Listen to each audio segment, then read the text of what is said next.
آپ نے سنا ہوگا حضور نے سورہ رحمان کے بارے میں فرمایا ہے، سورۃ الرحمن عروس القرآن، یہ سورہ رحمان جو ہے یہ قرآن کی دلہن ہے۔ جیسے دلہن کو آپ خوشنما لباس پہناتے ہیں، آراستہ پیراستہ اس کو گہنے اور اس کو زیور پہناتے ہیں، تو جس طریقے سے سجاتے ہیں آپ دلہن کو، اللہ تعالیٰ نے ایک سورت قرآن مجید میں یہ ایسی رکھی ہے سورہ رحمان کہ اسے خوب سجایا ہے۔ اس میں الفاظ کا در و بست، اس کا اپنا ایک ڈیوائن میوزک ہے۔ وہ تو اللہ تعالیٰ قراء جو ہے، خاص طور پر مصر کے قراء، اللہ تعالیٰ ان پر رحمت نازل فرمائے، ان کی خطاؤں سے درگزر کرے۔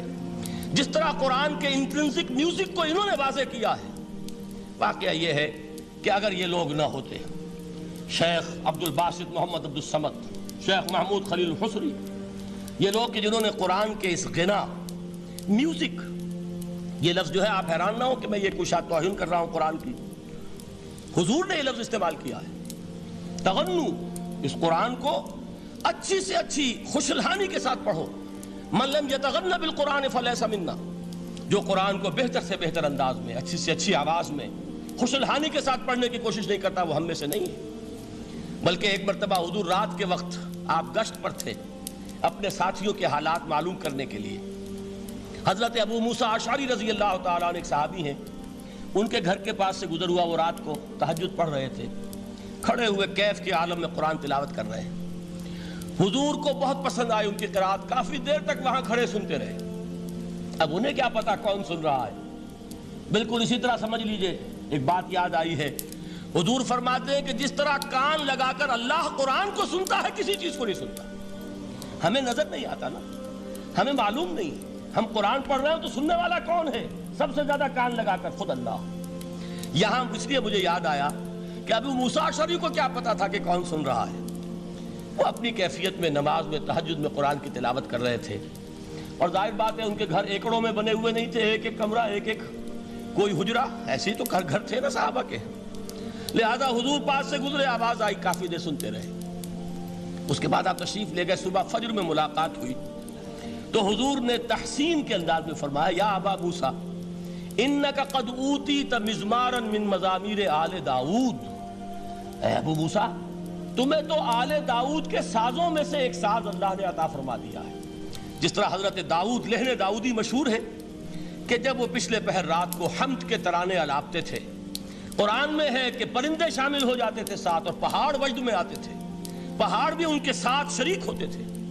تو جس طرح کا اللہ نے ان کو لہن عطا فرمایا تھا، حضور نے تحسین کے انداز میں فرمایا ہے، ابو موسیٰ اشعری اللہ نے تمہیں بھی آل داؤد کے سازوں میں سے ایک ساز عطا فرمایا۔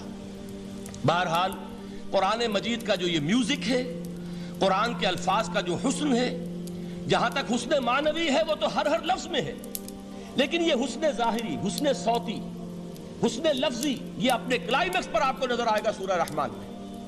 لیکن قرآن میں یہ سورت اس اعتبار سے بھی ممتاز ہے، اس کی 4 آیات پر ذرا توجہ کریں گے، عجیب حقائق سامنے آئیں گے۔ جہاں یہ قرآن مجید کے حسن صوت اور حسن لفظی کی معراج ہے، وہیں اس کی پہلی 4 آیات میں 4 چوٹی کی چیزوں کا ذکر ہے، سب سے اونچی چیزیں۔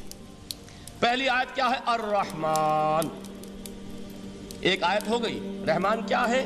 اللہ کا نام ہے۔ کبھی آپ نے غور کیا اللہ کے ناموں میں سب سے پیارا نام کون سا ہوگا؟ رحمان۔ کیوں؟ اس کا مادہ کیا ہے؟ رحمت۔ ہمیں سب سے بڑھ کر جس چیز کی ضرورت ہے وہ کیا ہے؟ رحمت خداوندی۔ نام اچھی طرح سن لیجئے اس حضور کے قول کو۔ حضور فرماتے کوئی شخص جنت میں مجرد اپنے عمل کی بنیاد پر داخل نہیں ہو سکے گا جب تک کہ رحمت خداوندی دستگیری نہ کرے۔ کسی صحابی نے بڑی ہمت اور جرأت کا ثبوت دیا کہ پوچھ لیا، کیا حضور آپ بھی؟ جب آپ نے فرمایا کوئی شخص داخل نہیں ہو سکتا جنت میں محض اپنے عمل کی بنیاد پر جب تک کہ رحمت خداوندی جو ہے وہ دستگیری نہ فرمائے۔ پوچھا گیا کیا آپ بھی؟ آپ نے فرمایا ہاں میں بھی۔ آپ انداز کیجئے کہ اگر محمد الرسول اللہ بھی رحمت خداوندی کے ضرورت مند ہوں تو تاب دیگراں چہ رسد، ہماری تو سب سے بڑی ضرورت رحمت خداوندی ہے۔ اب یہ رحمت جو ہے قرآن مجید میں اللہ تعالیٰ کی یہ شان 2 الفاظ کے ذریعے سے آتی ہے، رحیم اور رحمان، اور کوئی مادہ نہیں ہے جس سے 2 نام بنتے ہوں اللہ کے۔ لیکن یہ مادہ ہے واحد رحمت کا کہ جس سے رحمان بھی ہے رحیم بھی ہے۔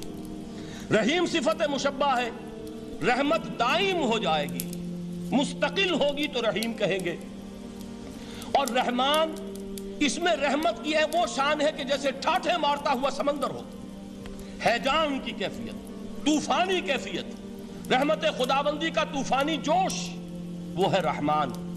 آپ تو رہتے اس علاقے میں ہیں، آپ کو معلوم ہے عرب اگر بھوکا مرا جا رہا ہو تو کیا کہے گا؟ انا جوعان۔ پیاسا مرا جا رہا ہو انا عطشان۔ بہت غضبناک ہوگا غضبان، غضبان آصفہ قرآن میں آیا ہے، بہت غضبناک۔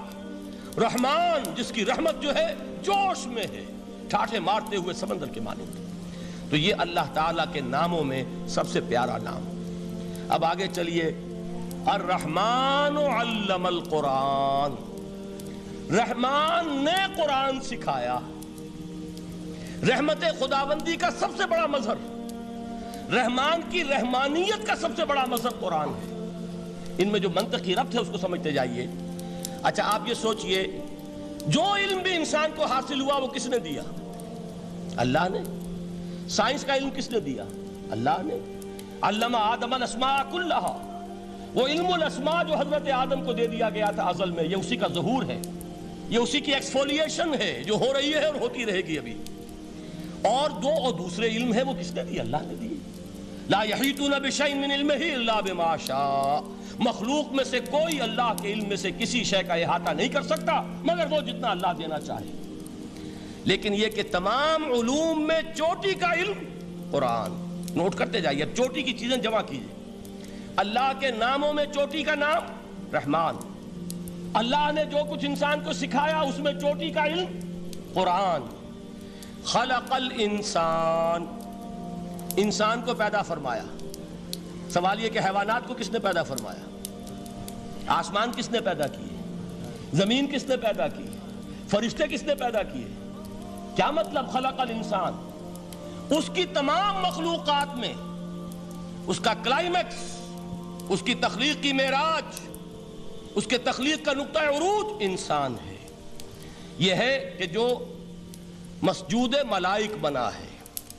وَلَقَدْ كَرَّمْنَا بَنِي آدَمَ وَحَمَلْنَاهُمْ فِي الْبَرِّ وَالْبَحْرِ وَرَزَقْنَاهُمْ مِنَ الطَّيِّبَاتِ وَفَضَّلْنَاهُمْ عَلَى كَثِيرٍ مِّمَّنْ خَلَقْنَا تَفْضِيلًا۔ تو تخلیق